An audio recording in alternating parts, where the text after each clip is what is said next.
Hello friends, എല്ലാവർക്കും good morning. മഴതോരും മുമ്പയുടെ ഇന്നത്തെ super hit വിശേഷത്തിലേക്ക് എല്ലാവർക്കും സ്വാഗതം. അങ്ങനെ നമ്മുടെ സ്റ്റാൻലി അപ്പച്ചനോട് വന്ന് ചോദിക്കുകയാണ്, അപ്പച്ചൻ പോകുന്നില്ല അപ്പച്ച? ഇല്ല, ഞാൻ പോകുന്നില്ല. അല്ല, അപ്പച്ചൻ ഇവിടെ വരുമ്പോൾ പറഞ്ഞത് എനിക്ക് ഉടനെ തന്നെ പോകണം, അവിടെ എന്തൊക്കെയോ വലിയ കാര്യങ്ങളുണ്ട് എന്നൊക്കെയല്ല അപ്പച്ചൻ പറഞ്ഞത്. പിന്നെന്താ അപ്പച്ചൻ പോകാത്തത്? ഞാനിപ്പേ ആ കാര്യങ്ങളെല്ലാം മാറ്റി വെച്ചു. ഞാൻ പോകുന്നില്ല. നിനക്കെന്താ ഇപ്പോൾ കുഴപ്പം? ഞാനിവിടെ നിൽക്കുന്നത് കൊണ്ട് നിനക്കൊരു കുഴപ്പമൊന്നുമില്ലല്ലോ, ഞാൻ ഇവിടെ തന്നെ നിൽക്കും. ഓഹോ, അപ്പച്ചൻ്റെ മനസ്സറിയാൻ വേണ്ടി ഞാൻ ചോദിച്ചെന്നേ ഉള്ളൂ. അപ്പച്ചൻ പോകൂലെന്ന് എനിക്ക് മനസ്സിലായി. ഇന്ന് നിൽക്കും, നാളെ നിൽക്കും, ചിലപ്പോൾ ഒരാഴ്ച നിൽക്കും. അതേടാ, ഞാൻ ഒരാഴ്ച നിൽക്കും, അതിൽ കൂടുതൽ നിൽക്കും. നിനക്ക് എന്താ കുഴപ്പം?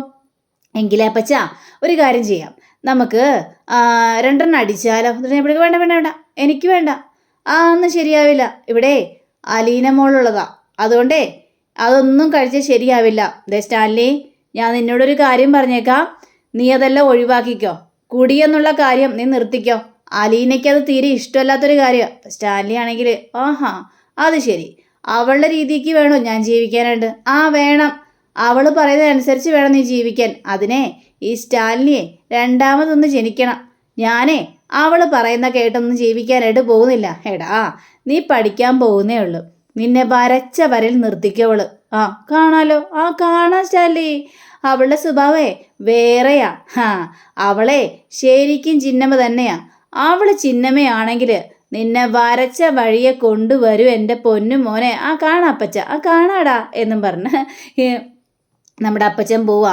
അപ്പം സ്റ്റാൻലി ആണെങ്കിൽ ഇതിനെക്കുറിച്ച് തന്നെ ചിന്തിച്ചുകൊണ്ടിരിക്കുകയാണ്. ഇനി ഇവള് പറഞ്ഞതുപോലെ തന്നെ അവളെൻ്റെ കുടിവില നിർത്തോ, എന്നെ വരച്ച വരെ നിർത്തിക്കോ എന്നൊക്കെയാണ് ഇവരുടെ ചിന്ത. അങ്ങനെ പിന്നീട് കാണിക്കുന്നത് നമ്മുടെ ബബിതയും കൃഷ്ണമോളും രോഹിത്തും ഒക്കെ അടുക്കളയിലാണ്. അപ്പോഴാണ് വൈജ ആ വഴി വരുന്നത്. അപ്പോൾ രോഹിത്തേട്ടാ, ഈ ഉള്ളി ഒന്ന് പൊളിച്ച് രോഹിത്തേട്ടാ എന്നും പറഞ്ഞുകൊണ്ട് രോഹിത്ത് ഉള്ളി പൊളിച്ച് കൊടുക്കുകയാണ്.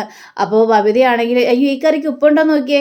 അങ്ങനെ ഉപ്പ് നോക്കിയാണ്. ഉപ്പ് കുഴപ്പമില്ല. അപ്പോൾ നമ്മുടെ കൃഷ്ണമോളാണെങ്കിൽ ബബിതേച്ചി, ഈ കറിക്ക് ഉപ്പുണ്ടോ നോക്കിയേ. അങ്ങനെ എടി ഇതിന് കുറച്ച് ഉപ്പ് കൂടുതലായി പോയല്ലോ. അതെന്ത് പറ്റി? സാരമില്ല. അപ്പോഴേക്കും ഇനിയിപ്പോൾ ഞാൻ ഉണ്ടാക്കി നോക്കാം. അപ്പോൾ നമ്മുടെ രോഹിത്താണെങ്കിൽ കുഴപ്പമില്ല, അത് ഇച്ചിരി ഉപ്പ് കൂടി എന്ന് വിചാരിച്ച് നമ്മൾ തന്നെയല്ലേ ഉണ്ടാക്കും, നമ്മൾ തന്നെ കഴിക്കുന്നു. അപ്പോൾ ഉപ്പ് കൂടി എന്ന് വിചാരിച്ച് കുഴപ്പമൊന്നും സംഭവിക്കാനായിട്ട് പോകുന്നില്ല. അപ്പോൾ നമ്മുടെ ബബിത അപ്പം ഉണ്ടാക്കി കഴിഞ്ഞപ്പോഴേക്കും രോഹിത്ത്, ഇതിന് ഉപ്പുണ്ടോയെന്ന് നോക്കണോ ബബിതേ? അയ്യോ വേണ്ട, സഹായിക്കണ്ട. അങ്ങനെ രോഹിത്ത് അതിൽ നിന്ന് അപ്പം ഇങ്ങോട്ട് പിടിച്ച് വാങ്ങിയിട്ട് നേരെ വായിലേക്ക് വെക്കുകയാണ്. എന്നിട്ട് അതിനുശേഷം അപ്പം നമ്മുടെ ബബിതയ്ക്ക് കലിയും പറയുകയാണ്, രോഹിത്തേട്ടാ ഇതെന്തായി കാണിക്കുന്നത് എന്നും പറഞ്ഞുകൊണ്ട് രോഹിത്ത് വായെന്ന് കുറേ അപ്പം കൊടുത്തിട്ട് വലിച്ചെറിയണം. ഇങ്ങനെ ഇതെന്താ കാണിക്കുന്നതെന്ന് പറഞ്ഞുകൊണ്ട് ഇവർ രണ്ടുപേരും അടിച്ച് തല്ലാനായിട്ട് ശ്രമിച്ചു കഴിഞ്ഞപ്പോഴേക്കും വൈജിയുടെ മുന്നിൽ പോയി പെടുകയാണ്. അപ്പോൾ വൈജി ഇങ്ങനെ അന്തം വിട്ട് ഇങ്ങനെ നോക്കി നിൽക്കുകയാണ്. അമ്മേ, ഇത് കണ്ടോ അമ്മ? രോഹിതേട്ടൻ എന്നെ തല്ലാൻ വരുന്നു. ഞാൻ കണ്ടു. നിങ്ങൾ എന്തേ കിടന്ന് കാണിച്ചു കൂട്ടുന്നത്? ഞങ്ങളെന്താ കാണിച്ചു കൂട്ടുന്നത് അറിയില്ലേ? ഇവിടെ ഞങ്ങൾ കുക്ക് കുക്ക് ചെയ്യുന്നോ? 3 കുരങ്ങുകൾ അടുക്കളയിൽ കയറി എന്തൊക്കെയോ പണിയുന്നത് പോലെ എനിക്ക് തോന്നുന്നത്. അമ്മയ്ക്ക് അങ്ങനെ പലതും തോന്നും അമ്മേ. അതെ, നിങ്ങൾ കുക്ക് ചെയ്യേണ്ട ആവശ്യമൊന്നുമില്ല, ഇറങ്ങി പോകാൻ നോക്ക്. അതെന്താ നമ്മൾ കുക്ക് ചെയ്താലേ എന്തെങ്കിലും കഴിക്കത്തുള്ളൂ. അല്ലാതെ ഇവിടെ വേറെ ആരും വെച്ച് വിളമ്പി തരാനില്ലമ്മേ. അതമ്മ മനസ്സിലാക്കാതെ എന്താ? വെച്ച് വിളമ്പി തരാൻ പോകുന്നു. അലീന ചേച്ചി ഉണ്ടായിരുന്നപ്പോഴേ ഞങ്ങൾ അലീന ചേച്ചിയുടെ കയ്യിൽ നിന്ന് കുറേ കുക്കിംഗ് ഒക്കെ പഠിച്ചിട്ടുണ്ട്. അതുകൊണ്ട് ഞങ്ങൾക്ക് അത്യാവശ്യം കുക്കിംഗ് ഒക്കെ ചെയ്യാനായിട്ട് അറിയാമേ. ഒരു അലീന ചേച്ചി മുടിഞ്ഞവൾ ഇവിടെ നിന്ന് പോയല്ലോ, സമാധാനമായി.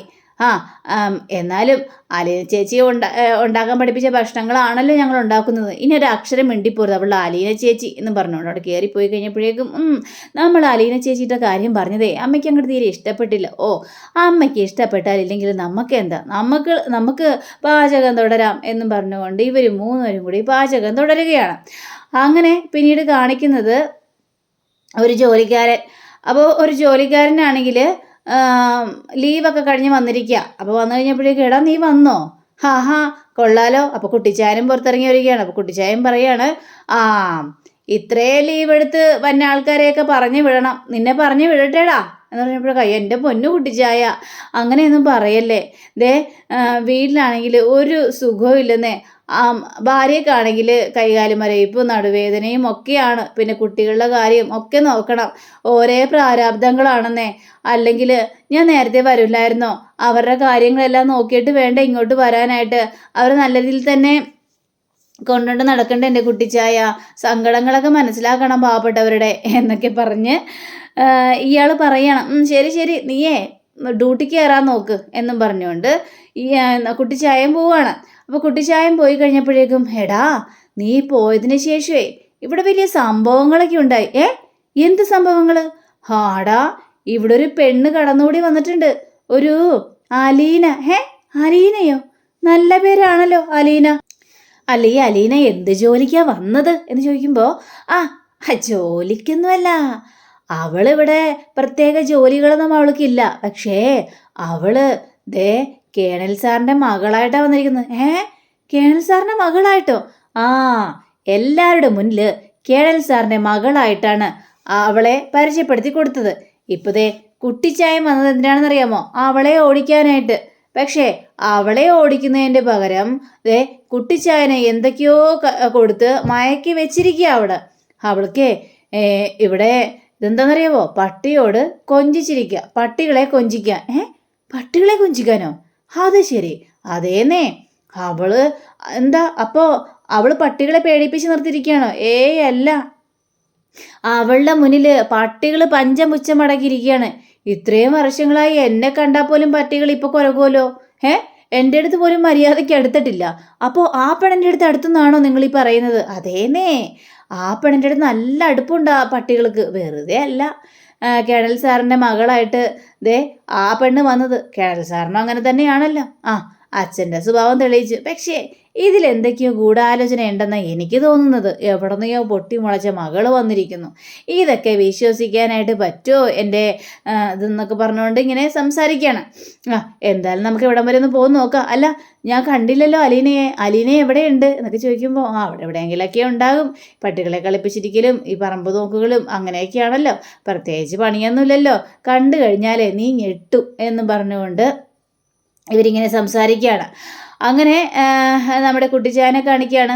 അപ്പോൾ കുട്ടിച്ചായനാണെങ്കിൽ ഓരോ ഇതിനെ വിളിക്കുകയാണ്. വിളിച്ചു കഴിഞ്ഞപ്പോഴേക്കും വരുന്നുമില്ല. കലിയും വരുന്നുണ്ട് കുട്ടിച്ചായന്. ആകെ അരിശം വന്നിട്ട് വല്ലാത്തൊരവസ്ഥയിൽ ഇങ്ങനെ നിൽക്കുകയാണ്. അപ്പോൾ ദേ വരുന്നു ഓടി. എടാ, നീ ഇത് എവിടെ പോയി കിടക്കാടാ? നിന്നെ തെക്കുന്ന് വിളിച്ച് നീ വടക്കുന്നാണല്ലോ വരുന്നത്. നീ എങ്ങോട്ടായിരുന്നടാ? എന്താ? ഞാനിപ്പോൾ ഓരോ കാര്യങ്ങൾ നോക്കുമായിരുന്നു കുട്ടിച്ചായ. എന്താ കുട്ടിച്ചായ വിളിച്ചത്? അല്ല എടാ മോനെ, നീ അലീനയെ കണ്ടോ? അലീന എവിടെയാടാ? ഞാൻ കുറേ നേരത്തെ തിരക്കുന്നു. അലീനയെ ഒന്ന് വിളിച്ചുകൊണ്ട് വന്നേ. അത് പിന്നെ കുട്ടിച്ചായ, ആ പെണ്ണാണെങ്കിൽ ഒന്നെങ്കിൽ ആ പട്ടിയോടൊപ്പം കളിച്ചിട്ട് നിൽക്കുന്നുണ്ടാവും, അല്ലെങ്കിൽ ഈ പറമ്പിൽ കൂടി അങ്ങോട്ടും ഇങ്ങോട്ടൊക്കെ നടക്കുന്നുണ്ടാവും. ചുമ്മാ ഇരിക്കില്ലെന്നേ, ചുമ്മാ ഇരിക്കുന്ന പ്രശ്നേ ഇല്ല. ഇത് കേട്ട് കഴിഞ്ഞപ്പോഴേക്കും, അങ്ങനെയാടാ നല്ല പെൺപിള്ളേര്. ചുമ്മാ ഇരിക്കാൻ പാടില്ല. ഇപ്പോഴത്തെ പെൺപിള്ളേർ കണ്ടിട്ടില്ലേ, ഫോണും നോക്കി കുനിഞ്ഞിരുന്നിട്ട് ഇങ്ങനെ നോട്ടാ. ഫോണും നോക്കി ഇങ്ങനെ ഇരിക്കും 24 മണിക്കൂറും. ആ കുനിഞ്ഞിരിപ്പും കർത്താവിൻ്റെ മുന്നിലാണ് ഇരുന്നിരുന്നെങ്കിലേ കുറച്ച് പ്രയോജനമെങ്കിലും ഉണ്ടാകാമായിരുന്നു, കർത്താവിൻ്റെ അനുഗ്രഹങ്ങൾ കിട്ടിയാലായിരുന്നു. ഇതിപ്പോൾ ഇപ്പോഴത്തെ പെണ്ണുങ്ങൾ അങ്ങനെയല്ലല്ലോ. പക്ഷെ അലീന നല്ല പെൺകുട്ടിയാണ് എന്നൊക്കെ പറയണം. നീ പോയേ അലീനയെ വിളിച്ചിട്ട് വാ എന്നൊക്കെ ഇങ്ങനെ പറയണം. ശരി കുട്ടിച്ചായ, ഞാൻ വിളിച്ചിട്ട് വരാം. പിന്നീട് കാണിക്കുന്നത് നമ്മുടെ ബാലേന്ദ്രൻ. അപ്പോൾ ബാലേന്ദ്രൻ അകത്തേക്ക് കയറി കഴിഞ്ഞപ്പോഴേക്കും വൈജ പറയുകയാണ്, അതേ ഞാൻ നാളെ മുതൽ ഓഫീസിൽ പോകട്ടോ. അതിനിപ്പം ഞാനെന്ത് വേണം എന്ന് ബാലേന്ദ്രൻ ചോദിക്കണം. അല്ല, പറയേണ്ട ഒരു മര്യാദ എനിക്കുണ്ടല്ലോ, അതുകൊണ്ട് പറഞ്ഞാണ്. മര്യാദ നിനക്കോ? നിനക്കാണോ മര്യാദ? മര്യാദ തെട്ട് തീണ്ടിയിട്ടില്ലാത്തവളാണ് നീ. അവള് എന്നോട് പറയുന്നു മര്യാദയുടെ കാര്യമായിട്ട്. ഞാൻ പറയാനുള്ള കാര്യങ്ങളെല്ലാം പറഞ്ഞു. പിന്നെ എനിക്ക് ഡ്രൈവ് ചെയ്യാനൊന്നും പറ്റത്തില്ല കൂടുതലായിട്ട്. എനിക്ക് കാലിന് ശരിയായിട്ടില്ല ശരിക്കും പറഞ്ഞു കഴിഞ്ഞിട്ടുണ്ടെങ്കിൽ. അതിനിപ്പം ഞാനെന്ത് വേണമെന്നേ? കാലിന് ശരിയായിട്ടില്ലെങ്കിൽ ഇപ്പം ഞാൻ എന്താ ചെയ്യേണ്ടത്? ഞാൻ പറഞ്ഞു വരുന്നതേ, എനിക്കൊരു കാറ് വേണം, ചെറിയൊരു കാറ് വേണം. കാറുണ്ടെങ്കിൽ മാത്രമേ എനിക്ക് ഓഫീസിലേക്ക് പോകാനായിട്ടൊക്കെ പറ്റുള്ളൂ. അതുകൊണ്ടാണ്. അതിപ്പോൾ എന്നോട് പറഞ്ഞിട്ട് കാര്യമില്ലല്ലോ. അല്ല, ആദ്യത്തെ കാറിൻ്റെ ലോൺ ശരിക്ക് അടച്ചു തീർത്തിട്ടില്ല. അപ്പോൾ ഇതിൻ്റെ ലോൺ കിട്ടാനായിട്ട് കുറച്ച് ബുദ്ധിമുട്ടാണ്. കുറച്ച് ബുദ്ധിമുട്ടാണെങ്കിൽ പറ, ആരോടെങ്കിലും പറ. പക്ഷെ ഞാൻ പറയുന്നത് എന്താ ബാലേന്ദ്രൻ കേൾക്കാത്തത്? എനിക്കൊന്ന് ജാമ്യം നിൽക്കണമെന്ന് മാത്രമേ പറഞ്ഞുള്ളൂ. കുറേ ആങ്ങളമാരുണ്ടല്ലോ, ആങ്ങളമാരോട് പറ. പെങ്ങളെ എടുത്ത് പുന്നാരിച്ച് കയറ്റി വെച്ചിരിക്കുകയല്ലേ. അപ്പോൾ ആങ്ങളമാരോട് പറഞ്ഞാൽ മതി ഈ കാര്യങ്ങളൊക്കെ. എന്നോട് പറയേണ്ട ആവശ്യമൊന്നുമില്ല. ബാലേന്ദ്രന് എൻ്റെ ഭർത്താവല്ലേ. പിന്നെന്താ ഇങ്ങനെയൊക്കെ കിടന്ന് സംസാരിക്കുന്നത് എന്നൊക്കെ ചോദിക്കുകയാണ്. ഓഹോ, അത് ശരി. അപ്പോൾ ലോണിൻ്റെയും കാര്യങ്ങളിലൊക്കെ വരുമ്പോഴേ ഭർത്താവിനെ വേണം അല്ലേ? ദേ ബാലേന്ദ്ര, ഞാൻ പഠിക്കേണ്ട സമയത്ത് പഠിച്ചിട്ട് തന്നെയാണ്. എനിക്ക് നല്ല വിദ്യാഭ്യാസമുണ്ട്. അല്ലാതെ പഠിക്കേണ്ട സമയത്ത് പ്രണയിച്ച് ഓടിയാടുന്ന് കള്ളത്തരം കാണിച്ചു കിടക്കലല്ലായിരുന്നു എൻ്റെ പരിപാടി. ഇതൊക്കെ കേട്ട് കഴിഞ്ഞപ്പോഴേക്ക് ബാലേന്ദ്രൻ ഒന്ന് ചിരിക്കുകയാണ്. ആരാ ഇത് പറയുന്നത്? ഇതൊക്കെ എന്നെ ബോധിപ്പിക്കേണ്ട കാര്യമുണ്ടോ? പഠിക്കേണ്ട സമയത്ത് പഠിച്ചു പോലും കൂടുതൽ എന്നെ കൊണ്ട് പറയിപ്പിക്കണ്ടേ? എന്താ ബാലേന്ദ്ര, എന്താ അങ്ങനെ സംസാരിക്കുന്നത്? പിന്നെ ബാലേന്ദ്ര, എനിക്കൊരു ജോലിക്കാരെ ആവശ്യമുണ്ട്. ജോലിക്കാരനെ അലീനയ്ക്ക് പകരമായിട്ട്. ഇത് കേട്ട് കഴിഞ്ഞപ്പോഴേക്കും അലീനയ്ക്ക് പകരമായിട്ട് ഞാൻ തപ്പിത്തന്നെ ജോലിക്കാരിയെ? നീ പോയി തപ്പ്. കുറച്ചു മുമ്പ് കുറേ കാര്യങ്ങളെല്ലാം പറയുന്നുണ്ടായിരുന്നല്ലോ, അവരുണ്ട് ഇവരുണ്ടെന്നൊക്കെ.